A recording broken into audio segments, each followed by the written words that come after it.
Hello மக்களே, அரசியலில் பரபரப்பு. தேர்தல் தோல்வி எதிரொலி பாஜக கூட்டணியில் விரிசல்.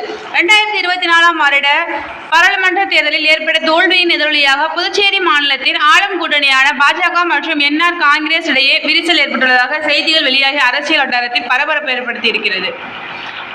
தமிழ்நாடு மற்றும் புதுச்சேரியில் படுதோல்வி சந்தித்த பாஜக 2024ஆம் வருட பாராளுமன்ற தேர்தல் கடந்த ஏப்ரல் மாதம் தொடங்கி ஜூன் 1ஆம் தேதி நிறைவடைந்தது. இந்த தேர்தலில் பாஜக மற்றும் கூட்டணி மத்தியில் ஆட்சி அமைந்தது.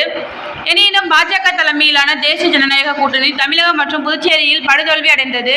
தமிழகத்தில் உள்ள 39 பாராளுமன்ற தொகுதிகளிலும் புதுச்சேரியில் ஒரு பாராளுமன்ற தொகுதியிலும் பாஜக கூட்டணிக்கு தோல்வி கிடைத்தது.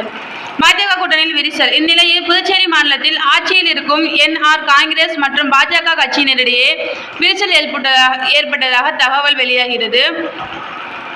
புதுச்சேரி மாநிலத்தில் பாராளுமன்ற தேர்தல் தோல்விக்கு அம்மாநில முதல்வர் ரங்கசாமி தான் காரணம் என பாஜக எம்எல்ஏக்கள் குற்றம் சாட்டியுள்ளனர். மேலும் அரசுக்கு வழங்கி வரும் ஆதரவையும் திரும்ப பெற இருப்பதாகவும் தகவல்கள் வெளியாகிறது. மேலும் பாஜக எம்எல்ஏக்கள் ஆதரவாக சுயேட்சை எம்எல்ஏக்களும் போர்க்கொடி தூக்கி இருப்பதாக தகவல்கள் தெரிவிக்கின்றன. மக்களின் வாக்குகளை பெறுவதற்கு மட்டும்தான் சமூக நீதியா? திமுக அரசுக்கு ரஞ்சித் கேள்வி. தர்மயுத்தம் எடப்பாடி பழனிசாமி துரோகத்தின் மொத்த உருவம் OPS கடன் அறிக்கை. தேங்க்யூ.